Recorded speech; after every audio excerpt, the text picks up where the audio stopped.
Un gosse, regarde, Hachem a fait un cadeau avec les enfants qui sont mignons. Sinon, la moitié des parents étrangleraient leur enfant, d'accord. Alors ils sont heureux, tout mignons, alors ça va. Mais tu regardes un enfant, dès qu'il a un minimum de conscience, il est que mauvais. Mais quand il a 2 ans, il a 2 ans. Bien sûr qu'il a ça. Il n'a pas dit Yetzirah. Il n'a pas dit Yetzirah. Regarde cette tata, donne-lui à manger, tu verras comment il est. Il attrape comme ça, dans la bouche, et déjà, il avec la main gauche, il tient déjà l'autre rotation, tellement il ne faut pas qu'il y ait une seconde d'arrêt entre les deux. Alors, il n'a pas de pulsion sexuelle encore, mais de la ta'ava, des pulsions d'envie, c'est un fou. Et s'il n'a pas ce qu'il veut, il se met à hurler. Et quelqu'un qui l'embête, il le frappe.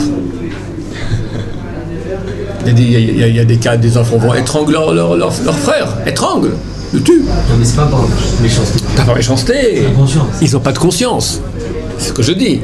C'est pas par méchanceté, mais ils ont des pulsions égoïstes. J'existe, tu me déranges, je t'élimine. C'est tout. Un enfant, il va pas tuer quelqu'un, par exemple. Hein? Un enfant, il va pas prendre un coup de tuer. On a commencé à l'éduquer. Qu'il faut pas tuer son prochain. Mais un enfant, il va souvent voler, très souvent. Ouais, mais c'est pas. Les enfants. C'est pas du vrai Yetzirah. Comment pas du Yetzirah? Ils voient le truc, ils veulent prendre. C'est que les enfants sont cruels. Il veut pas le voler. Hein? Il va prendre, mais il veut pas le voler. Quand on prend. Quand on veut quelque chose, on va l'acheter. Ils se rendent pas compte. Si on le prend sans payer, c'est qu'on veut le voler. Parce que nous, on nous a éduqués qu'il fallait pas voler. On nous a éduqués. Et quand on transgresse, alors on transgresse une chose qu'on savait qui était interdite. Le gosse, il sait pas que c'est interdit de voler. Il sait pas encore. Mais pour lui, tout ce qui lui plaît, il le prend. Terminé. Il n'y a pas l'autre. Il est mal. C'est pas parce il n'est pas méchant. Il est mal malgré lui. Il n'a pas encore été éduqué.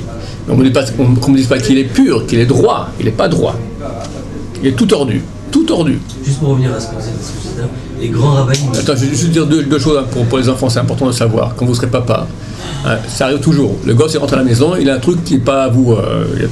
D'où ça vient, il dit j'ai trouvé. Faut savoir, j'ai trouvé signifie j'ai volé. Pour eux, dans l'esprit des enfants, j'ai trouvé, c'est-à-dire il a pris à quelqu'un, d'accord? Et nous, on traduit, j'ai trouvé, il a trouvé dans la rue, comme ça il a pris un truc qui appartient à personne. J'ai trouvé égale j'ai volé.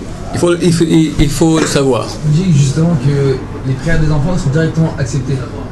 Et pourquoi? Parce qu'ils ont une foi simple en Dieu et solide. Parce qu'ils n'ont pas de péché. C'est-à-dire, vu qu'Hachem sait qu'ils ne sont pas éduqués. Aussi pour les Tzarara, c'est justement leur prière. Mais oui, attends, comprends bien. Ils ont un Yetzirah, mais ils ne sont pas à cause de ça coupables. C'est pas un péché, hein? Oui, parce qu'ils ont un ils sont un Yetzirah, ils sont que Yetzirah et ils sont totalement purs. Ah ouais, c'est paradoxal. Alors ça veut dire quoi? Comment il peut être mal et pur? Parce que pour lui, c'est pas mal. C'est ce qu'il est. Nous, on a une conscience de ce qui est mal, on a été éduqués, on sait ce qui est bien. Alors, si on choisit le mal, on est impur. Mais lui, il est rien d'autre. Il est ce qu'il est. On peut pas laisser le temps de l'éduquer comme c'était avant 13 ans. Il est pas tout. On peut pas le rendre responsable. Il est irresponsable.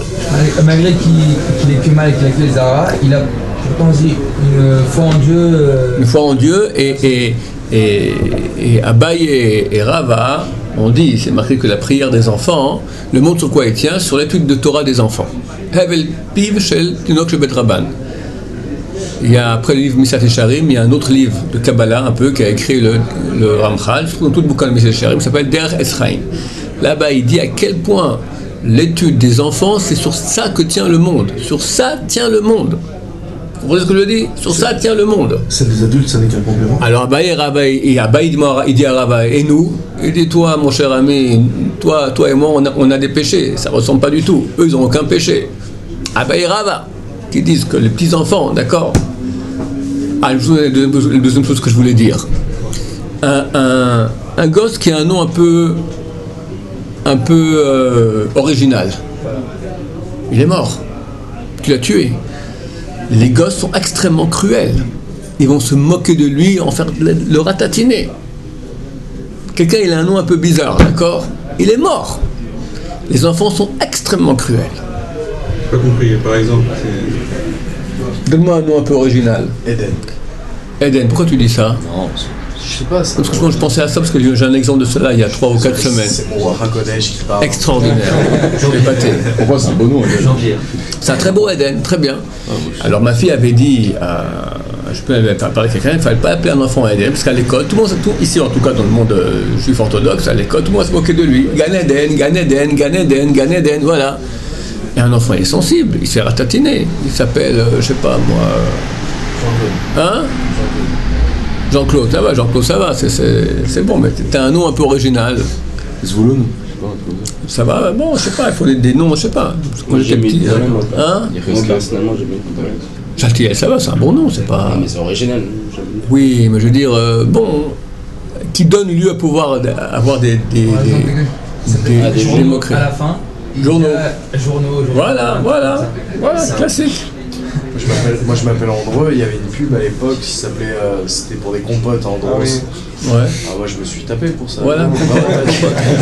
Andros, ça, c'est fort de fruits. Je me suis vraiment battu pour ça. Voilà, et les enfants sont créatifs, ils souffrent terriblement. Les histoires entre filles, entre garçons, les jalousies, les trucs, aucun rachamim. Heureusement que les enfants, vu qu'ils n'ont pas de conscience, ils ne sont pas trop touchés par ça. Ils ont une carapace suffisamment grande, mais pas toujours. Ils pardonnent vite aussi. Hein? Ils n'ont pas de conscience, donc ils peuvent pardonner vite. Et la vraie bonne raison pour laquelle Hachem leur donnait comme ça une carapace, c'est que c'est à cause des parents. Parce que si les enfants étaient sensibles à la mauvaise éducation que les parents leur donnent, ils seraient tous chez le psy depuis le tendrage. Alors aujourd'hui, rien que la moitié va chez le psy, l'autre moitié a réussi à passer au... C'est un grand miracle. Ah, comment ça c'est que le Torah est pur? Pardon? J'ai expliqué, bien qu'ils soient complètement mal, vu qu'ils sont complètement inconscients, c'est leur situation. Un chien, je sais pas moi, qu'est-ce que j'en sais? Un chat, voilà, il mange des souris. C'est cruel. Petite souris qui est 100 fois plus petite que toi, tu viens comme ça et tu la manges, c'est extrêmement cruel. Hachem va maintenant punir les chats parce qu'ils mangent des souris? Non, c'est leur nature. Un gosse, c'est sa nature. On n'a pas encore éduqué. C'est quoi éduquer? C'est changer sa nature. J'ai expliqué ça l'autre jour, que la Torah, elle est contre nature. Parce qu'elle dit qu'il faut éduquer. Alors qu'au contraire, en Occident, on dira les enfants sont beaux et purs parce qu'ils sont naturels. Et moi, je ressemblais à l'enfant. Je veux être spontané. Donc tu m'embêtes, je te flanque une tarte, je suis spontané, d'accord? Je suis marié avec une femme et 3 enfants, du coup je tombe amoureux d'une autre femme, ben, je la quitte celle-là, spontané, naturel, je laisse aller ma nature. C'est ce qui se passe tous les jours. Dieu nous en préserve. Amen.